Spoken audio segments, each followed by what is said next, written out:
Welcome to my second lesson. Last week I talked about how to get people's attention. This week I'm going to talk about how to keep their attention by using visual words in your sentences when you talk to people.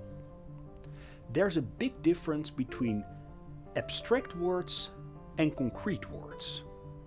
For example, when I will be back home in Amsterdam, and I will tell a friend that I was in New York recording this lesson at the YouTube studios. And I tell him I also visited Central Park and that it was beautiful, great and inspiring. Basically, I don't give my friend any real information about Central Park except for my opinion. Great, amazing, beautiful are all abstract words. They are different to everyone.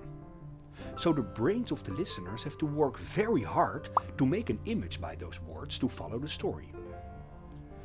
They have to think of a beautiful, great and amazing place they've ever been to and have to construct an image in their heads based on their own experiences. So a lot of people stop paying attention to what you're saying because it's just too much work for them to come up with those images on their own.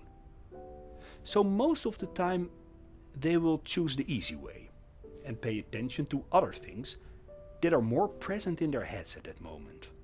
For example, what am I going to have for dinner tonight?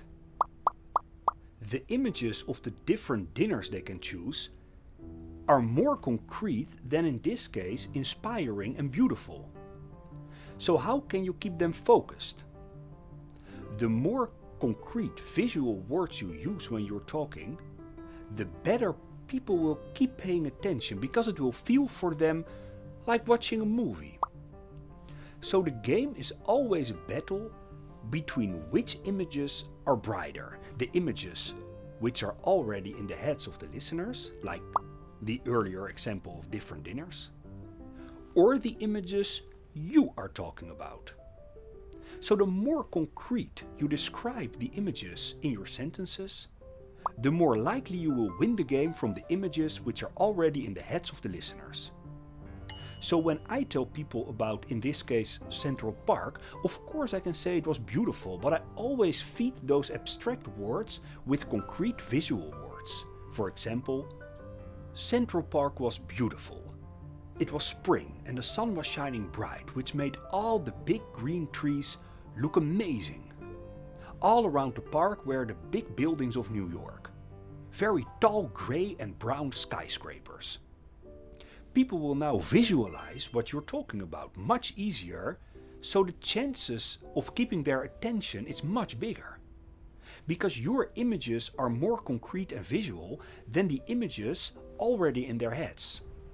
Using concrete visual images is a positive way of terror, because people cannot defend themselves from it.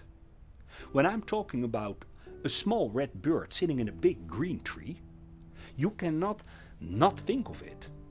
So now you know that people are always concentrating on something, and you have to make sure that they will concentrate on your words. Next week I'm going to talk about distraction and how you can deal with it.